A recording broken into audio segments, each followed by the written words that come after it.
2025년 7월 11일 금요일입니다. 요한계시록 7장 1절에서 17절 말씀으로 매일 성경 말씀 묵상 시작하겠습니다. 그 뒤에 나는 천사 넷이 땅의 네 모퉁이에 서서 땅의 네 바람을 붙잡아서 땅이나 바다나 모든 나무에 바람이 불지 못하게 막고 있는 것을 보았습니다. 그리고 나는 다른 천사가 하나가 살아계신 하나님의 도장을 가지고 해 돋는 쪽에서 올라오는 것을 보았습니다. 그는 땅과 바다를 해하는 권세를 받은 네 천사에게 큰 소리로 외쳤습니다. 우리가 우리 하나님의 종들의 이마에 도장을 찍을 때까지는 땅이나 바다나 나무들을 해하지 말아라. 내가 들은 바로는 도장이 찍힌 사람의 수가 14만 4천 명이었습니다. 이와 같이 이마에 도장을 받은 사람들은 이스라엘 자손의 각 지파에서 나온 사람들이었습니다. 도장이 찍힌 사람은 유다 지파에서 1만 2천 명이요, 루벤 지파에서 1만 2천 명이요, 갓 지파에서 1만 2천 명이요, 아셀 지파에서 1만 2천 명이요, 납달리 지파에서 1만 2천 명이요, 므낫세 지파에서 1만 2천 명이요, 시몬 지파에서 1만 2천 명이요, 레위 지파에서 1만 2천 명이요, 이사갈 지파에서 1만 2천 명이요, 스불론 지파에서 1만 2천 명이요, 요셉 지파에서 1만 2천 명이요, 베냐민 지파에서 1만 2천 명이었습니다. 그 뒤에 내가 보니 아무도 그 수를 셀 수 없을 만큼 큰 무리가 있었습니다. 그들은 모든 민족과 종족과 백성과 언어에서 나온 사람들인데 흰 두루마기를 입고 종려나무 가지를 손에 들고 보좌 앞과 어린 양 앞에 서 있었습니다. 그들은 큰 소리로 구원은 보좌에 계신 우리 하나님과 어린 양의 것입니다 하고 외쳤습니다. 모든 천사들은 보좌와 장로들과 네 생물을 둘러서 있다가 보좌 앞에 엎드려 하나님께 경배하면서 아멘, 찬송과 영광과 지혜와 감사와 존귀와 권능과 힘이 우리 하나님께 영원 무궁하도록 있습니다. 아멘 하고 말하였습니다. 그때 장로들 가운데 하나가 흰 두루마기를 입은 이 사람들은 누구이며 또 어디에서 왔습니까? 하고 나에게 물었습니다. 내가 장로님께서 잘 알고 계십니다 하고 대답하였더니 그는 나에게 이렇게 말하였습니다. 이 사람들은 큰 환난을 겪어낸 사람들입니다.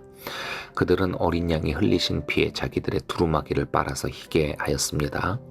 그러므로 그들은 하나님의 보좌 앞에 있고 하나님의 성전에서 밤낮 그분을 섬기고 있습니다. 그리고 그 보좌에 앉으신 분이 그들을 덮는 장막이 되어 주실 것입니다. 그들은 다시는 줄이지 않고 목마르지도 않고 해나 그 밖에 어떤 열도 그들 위에 괴롭게 내려쬐지 않을 것입니다. 보좌 한가운데 계신 어린 양이 그들의 목자가 되셔서 생명의 샘물로 그들을 인도하실 것이고 하나님께서 그들의 눈에서 눈물을 말끔하게 씻어주실 것입니다. 오늘 본문은 맨 처음에 시작이 이렇죠. 그 뒤에 나는, 그 뒤라는 것은 무엇일까요? 앞장 얘기겠죠. 6장에서 6개의 봉인이 떼어지고 그러면서 이제 하나씩 이제 심판들이 있습니다. 그리고 이제 7째 봉인이 떨어지면서 이제 심판이 일어나게 될 그 상황이었는데 요한이 다른 환상을 보기 시작합니다. 그 6장 마지막 구절이었었죠. 17절에 그들이 진노를 받을 큰 날이 이르렀다. 누가 이것을 버티어낼 수 있겠느냐? 누가 이것을 버티어낼 수 있겠느냐라고 하는 질문이 나오는데 이 질문에 대한 대답을 그 답을 오늘 이제 발견하게 될 것입니다. 자, 시작이 이렇습니다. 천사 넷이 땅의 네 모퉁이에 서서 땅의 네 바람을 붙잡고 있었다라고 땅이나 바다나 모든 나무에 바람이 불지 못하게 막고 있는 그런 상황에서 오늘 본문이 시작이 되는데 이제 막고 있었다라고 하는 얘기는 이제 그 바람이 곧 불어질 그런 상황이었었다라는 얘기겠죠. 그 바람은 땅이나 바다나 모든 나무들, 생명체들에 이제 불게 되면서 아주 큰 그런 피해를 줄 수가 있는 그런 상황이었었는데 그 순차적으로 이제 더 큰 그런 심판의 그런 징조들, 상황들이 지금 벌어지고 있는 그런 상황이었어요. 근데 이제 7장 2절을 보게 되면은 그때 한 천사가 이 지금 이 네 귀퉁이, 이 고대인들의 생각이 어느 정도 반영된, 그 당시는 이제 이 세계가 이런 지금 우리가 알고 있는 이런 동그란 구 형태의 이 지구가 아니라 세계가 이렇게 사각으로 이렇게 생겼다라고 생각을 하고 있었기 때문에 이 사각의 이 네 귀퉁이에서 천사들이 바람을 붙잡고 있었단 말이에요. 근데 이 천사들이 땅과 바다를 해하는 그런 권사를 받은 그런 천사들이었다라는 얘기인데, 이들에게 예, 지금 또 한 천사가 나타나서 기다리라고, 아직 바람을 풀면 안 된다라고, 예, 그렇게 이야기를 합니다. 3절에 우리가 우리 하나님의 종들의 이마에 도장을 찍을 때까지는 땅이나 바다나 나무들을 해하지 말아라. 자, 도장을 찍었다라는 이야기가 나오는데요. 요것은 이 신약 성경의 그런 의미에서는 도장은 저희가 물론 이제 하나님께서 그 당신의 백성들에게 이마에 이렇게 도장을 찍는다. 그래서 과거에 옛날 목사님들 설교 때 보면은 우리가 이마에 도장 찍었는지 그리스도의 구원받은 백성인지 이마를 보면 알 수 있다. 이런 말씀 하셨었던 기억이 나는데요. 예, 근데 실제로 그렇게 이렇게 도장을 우리 이마에 꽝 찍고 그런 거라기보다는 상징적인 의미이죠. 예, 성령을 받았다라는 것을 보통 도장을 받았다라고 하는 그런 의미로 많이 이야기를 합니다. 고린도 후서 1장 22절이나 에베소서 1장 13절을 보게 되면은, 예, 그게 성령으로 인치심을 받았다, 우리가. 예, 그런 말씀이 잘 나오잖아요. 사도 바울이 얘기했었던 이야기인데, 성령을 받았다라고 하는 건데, 이 성령을 받았다라고 하는 것은 성령님께서 하시는 일이 뭡니까? 우리가 예수 그리스도를 알게 하고 믿게 하는 거 아니겠습니까? 예, 죄를, 그리고 그 그리스도를, 복음을 무엇인지 알고 또 이해하고 믿고 받아들이게 하시는 일이 바로 성령님께서 하시는 일이고, 또 우리가 우리의 죄에 대해서 깨닫게 하고, 그리고 우리가 삶을 어떻게 살아야 될지, 무엇을 해야 될지 이것을 깨닫게 하고 기억나게 하고 또 적용하게 하시는 일이 바로 이 성령님께서 하시는 일이고, 그래서 우리는 이 성령님을 우리 심령에 모시게 되는 경우, 그리고 또 성령님께서 우리를 인도하시는 경우, 그것을 우리가 이제 구원받은 그 의미로 해석을 하기 때문에, 여기에서 우리가 하나님의 종들의 이마에 도장을 찍을 때까지는 이 백성들이 예수 그리스도를 알고 또 성령을 받기까지, 그때까지 그들에게 해가 일어나지 않도록 그렇게 기다려라 라고 하는 의미로 말할 수가 있겠습니다. 자, 이제 그 뒤로 이제 이 도장이 찍힌 사람의 수가 4절에 보면은 14만 4천 명이라고 하는 얘기가 나와요. 14만 4천 명. 예, 이것도 굉장히 이제 숫자적으로, 문자적으로 이거를 해석을 해가지고 어떤 이단 종파에서는 우리 신도수는 14만 4천 명이어야 한다. 그리고 그렇다. 이렇게 주장을 하고는 하는데, 5절부터 이제 그 내용이 나옵니다. 12지파에서 각 지파에서 12,000명씩 해가지고 14만 4천 명, 총 14만 4천 명이라는 하는 인원이 이렇게 나오게 되는 건데, 이것은 이 열둘이라고 하는 완전한 수와, 그리고 많다라고 하게 되는 이 10 곱하기 10이 되는 거고요. 이 숫자들. 예, 그러니까 이거는 이제 완전하고도 또 많다라고 하는 의미로서 이 14만 4천을 생각을 해야 될 것 같습니다. 근데 그 숫자도 중요하지만은 의미적으로 여기 지금 유다 지파를 맨 시작으로 해가지고 쭉 12개의 지파 이름이 나오게 되는데 가만 보시면은 이게 우리가 알고 있는 구약의 12지파 이 명단 리스트랑 좀 많이 달라요. 그렇지 않습니까? 일단 맨 처음으로 유다 지파가 나오게 되는 건데 보통은 이제 루벤부터 카운팅을 했었거든요. 그런데 여기서는 유다 지파를 맨 처음에 이야기를 합니다. 이것은 유다가 아, 메시아이신 예수 그리스도께서 이 유다 지파에서 나셨다라고 하는 점을 좀 생각을 해봐야 할 수 있을 것 같고요.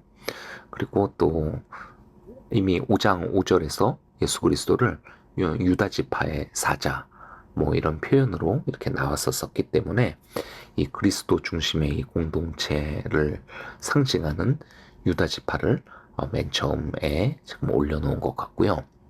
그리고 가만히 보시게 되면은 구약의 단지파가 여기에서 빠져 있습니다. 그래서 신학자들은 이것이 구약의 예언서들에 나오게 되는 그런 선지서적인 전통을 따른 지금 요한계시록에서 그렇게 표현된 것이 아닌가 생각을 하게 되는데 구약에서 단지파가 굉장히 우상 숭배를 주도했었던 그런 지파로 사사기 18장 보게 되면 그렇게 나오지요. 또 예레미야서 8장 16절에서도 하나님의 심판을 받는 지파로 그렇게 묘사가 되고요. 그러니까 이 지금 이 단지파가 하나님의 이 도장을 받는 그런 어떤 의미에 있어서는 이제 순결하고 거룩한 공동체에서 지금 여기에서는 이제 제외가 된 것으로 그렇게 보고 있습니다. 그리고 또 이상한 부분이 에브라임 지파는 빠져요. 빠지고 그리고 므낫세 지파를 이렇게 넣으면서 그러면서 요셉 지파를 이렇게 넣거든요. 원래는 이제 에브라임, 므낫세 이렇게 구약에서 지파를 카운팅할 때 그렇게 했었는데 에브라임을 뺀 이유도 역시 단 지파의 경우처럼 에브라임 지파가 우상 숭배로 자주 언급되거든요. 이제 북왕국 이스라엘에서 가장 주도적인 지파가 에브라임 지파였었잖아요. 그러니까 북왕국의 멸망과 에브라임의 그런 상관성, 요거를 좀 저희가 생각을 해볼 수 있을 것 같습니다. 호세아서에서도 그 4장 17절을 보게 되면은 에브라임이 우상과 연합하였다. 그런 표현이 있었잖아요. 그래서 여기에서 지금 에브라임을 제외하고 대신 이제 요셉이라는 이름을 다시 사용을 했는데 구약에서 요셉이라는 인물이 가지고 있는 그 상징적인 의로움 또 신실함 이런 것들을 생각을 해서 이렇게 된 것 같고요.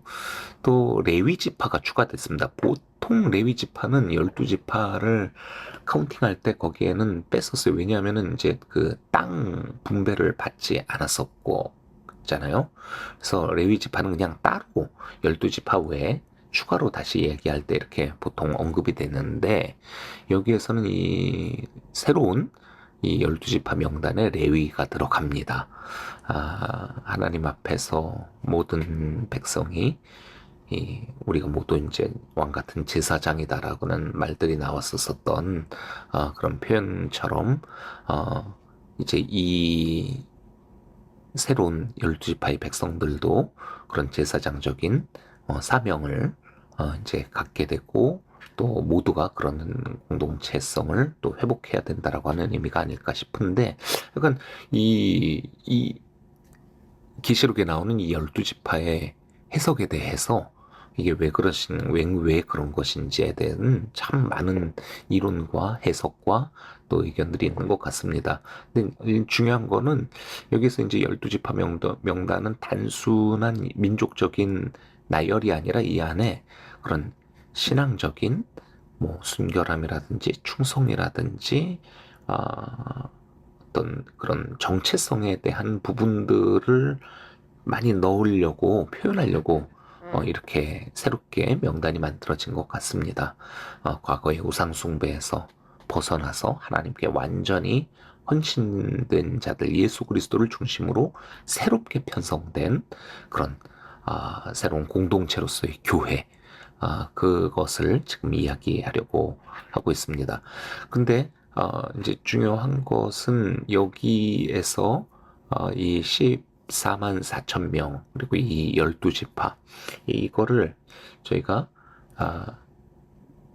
이들이 정확하게 어떤 자들인지 자, 이 12지파가 나왔다 보니까 이제 이거 유대인들이냐 그리고 숫자는 14만 4천 명이냐 그렇지 않다라는 것을 이것은 이제 상징적인 의미라는 것을 이 본문에서 또 정확하게 보여줘요. 구절을 보겠습니다. 그 뒤에 내가 보니 아무도 그 수를 셀 수 없을 만큼 큰 무리가 있었습니다. 자, 4절의 시작이 이랬었죠. 내가 들은 바로는 이 수가 14만 4천 명이었다. 그런데 9절에 이제 요한이 실제로 보니 그들은 그 수를 셀 수 없을 만큼 큰 무리였다. 네. 그리고 내가 들었을 때는 12지파 유대인들 구약 이 이스라엘의 과거에 이런 12지파 그런 명단 카운팅이었었는데 근데 실제로 보니까 구절을 보십시오.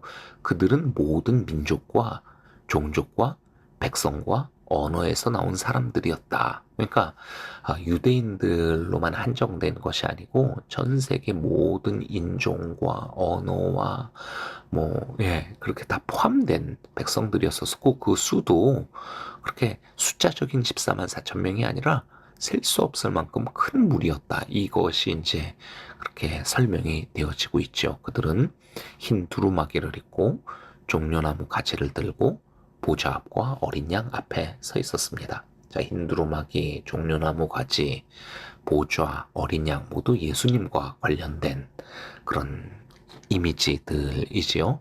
그러니까 이들은 예수 그리스도를 중심으로 한 그 믿음을 고백으로 하는 예수를 그리스도로 받아들이는 그런 백성들이다라고 할 수가 있습니다.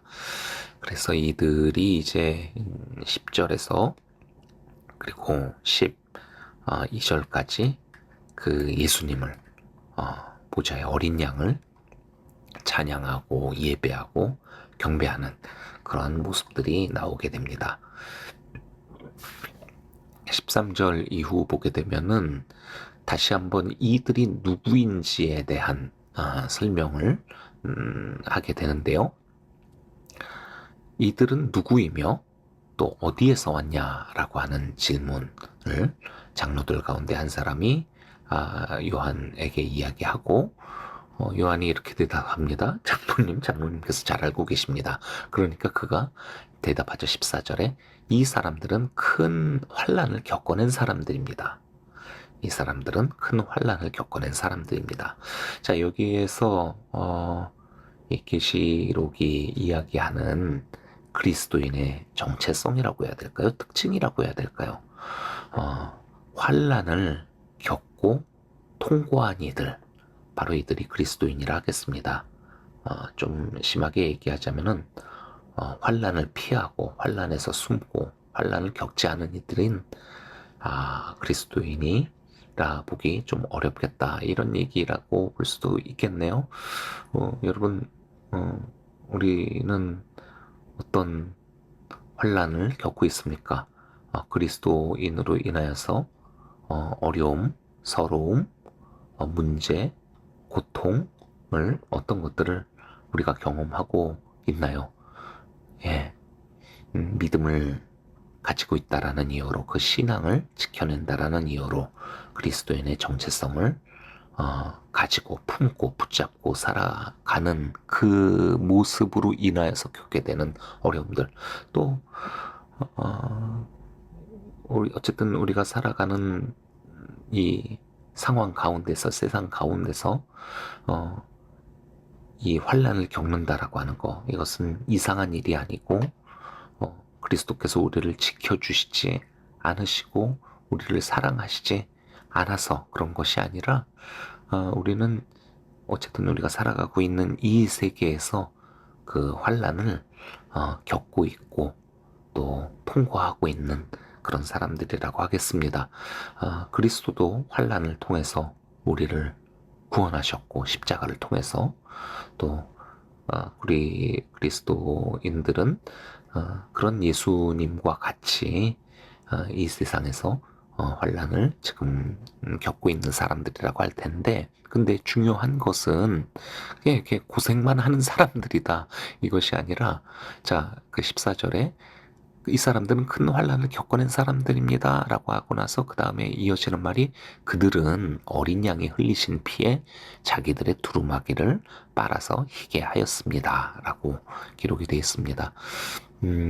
그러니까 이 어린 양이 흘린 피에 옷을 빨아서 희게 된 사람들, 고난을 겪고 그래서 땀과 재와 피와 뭐 이런 것들로 더럽혀지고 얼룩진 그런 고통스러운 모습이었는데, 그런데 어린 양 예수 그리스도의 그 흘린 피, 그분의 구원하심에 힘입어서 그러한 우리들의 모든 상처와 더러움들이 또 깨끗하게 희게 되어졌고, 또 이것은 또 다른 측면으로는 이러한 환란을 이겨내는, 구원을 받는 그 일들이 어떻게 가능하냐 하면은 예수 그리스도께서 우리를 도우시고 지키시고 함께 하심으로,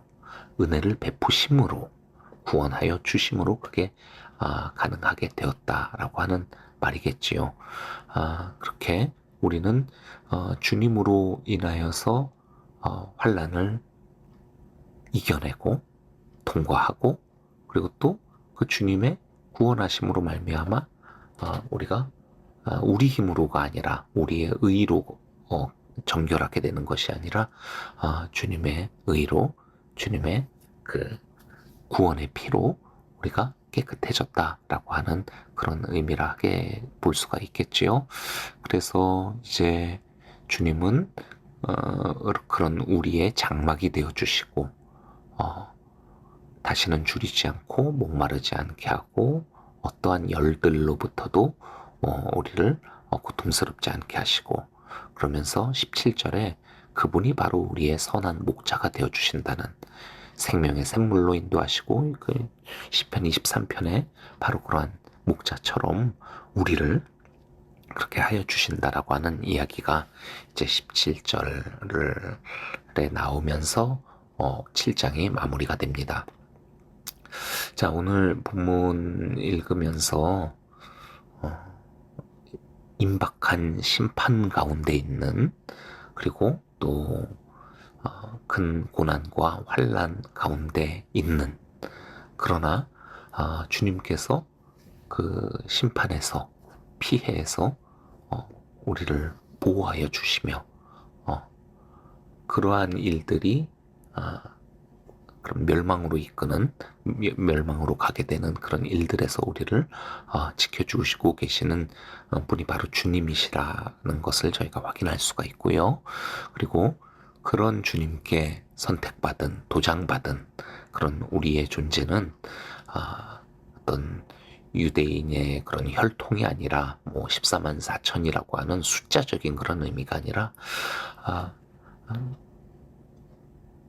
모든 종족과 또 모든 백성과 언어를 포함한 하나님께서 이 세계에서 구원하고자 하시는 그런, 주님께서 지키시는, 당신의 피로 지키시는 그런 이들이 바로 우리라고 하는 것을 다시 한번 깨닫게 되며 마음의 위로를 받을 수 있을 것 같습니다. 그리고 또한 여기에서 소망을 가질 수가 있겠죠. 오늘 하루도 또 내가 주의 백성으로 살아가면서 겪게 될 환난들에 있다고 한다면, 어려움들이 있다고 한다면 그 어려움 때문에 참 마음이 상하고 또 힘들 수 있겠지만은, 그러나 그럼에도 주님이 우리를 보고 계시고 알고 계시고 우리의 눈물을 닦아주실, 우리의 목마름을 또 당신의 생명의 샘물로 먹여주실 그런 분이시라고 하는 그 소망으로 오늘 하루를 힘내서 이겨내고 고난을 통과하는, 극복하는, 이겨내는, 승리하는 우리 모두가 되기를 그런 마음으로 바라면서 저희 함께 기도하고 말씀 묵상을 마치겠습니다. 기도하겠습니다.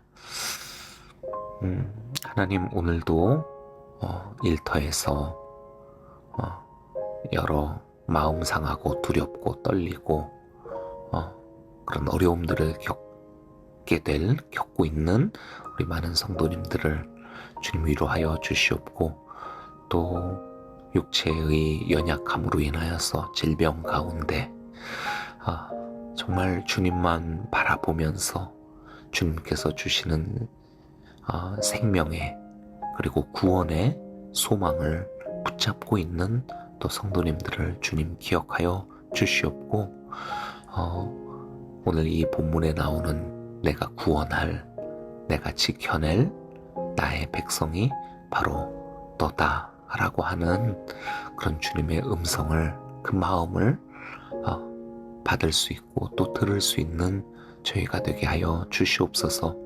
하나님 아버지, 세상에 참 여러 가지 전쟁과 또 재난과 여러 두려운 이야기들이 많이 들려오고 있습니다. 경제적인 여러 폭풍이 불어오고 있고, 사회적인 불안들, 신분의 문제들, 여러 가지로 참 어려운 때가 지금인 것 같은데, 그러나 주님께서 천사들을 명하셔서 우리를 완전히 넘어뜨릴 그런 무서운 해로부터 우리를 현재 지켜주고 계시고 있음을 다시 한번 말씀에서 깨닫게 하여 주시옵고, 그리고 또한 예수 그리스도의 그 어린 양의 보혈의 피가 우리를 날마다 우리에게 생명을 주고 또 정결함을 주고 있다라고 하는, 그래서 주님으로 인하여서 우리는 결국 주님의 보좌 앞에서 예배하는 구원받은 백성이 될 것임을 저희로 깨닫게 하여 주시옵고, 그것을 믿음으로 붙잡으며 오늘 하루를 살아가게 하여 주시옵소서.